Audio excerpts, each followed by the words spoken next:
Mike, let's turn to a big change for Michigan football fans. It's been long awaited, and this Saturday, for the first time, you will be able to buy some booze at the Big House. But how will the distribution and regulation work? 7 News Detroit reporter Sarah Michaels is in Ann Arbor tonight.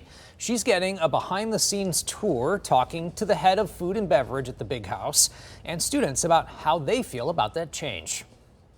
Starting August 31st, the Big House is going to start selling alcohol at their games. Now, typically, about 110,000 fans comes to one of these games. So, to adequately serve those who are of age and interested, you are going to start seeing 600 of these tanks surrounding the stadium.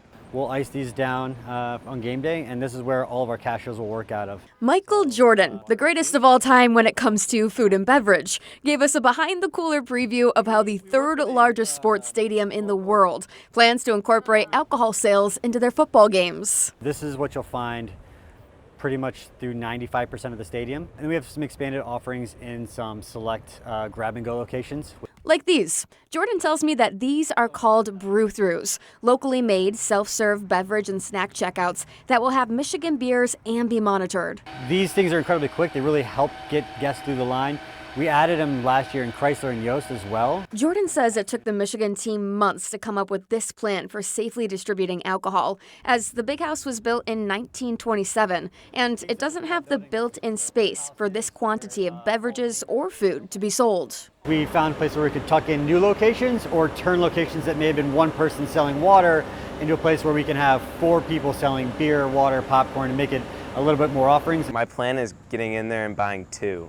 And 1 for the first half, save the other for the second half. I think a lot of people pregame so hard so it can last through the whole game, and it's probably safer, especially in the heat, to just get a few drinks there.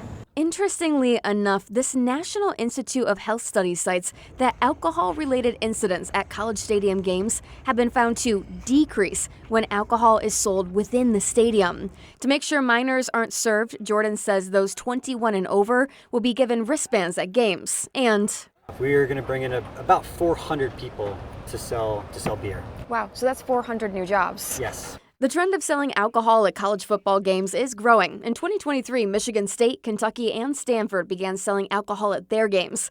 We'll find out Saturday how it's received here at Michigan. I think we'll just have to wait and find out for this one. And it is worth noting that all alcohol sales will stop at the beginning of the fourth quarter. We'll see you at the game in Ann Arbor. Sarah Michaels, 7 News Detroit. We'll see how it goes. Thanks so much, Sarah.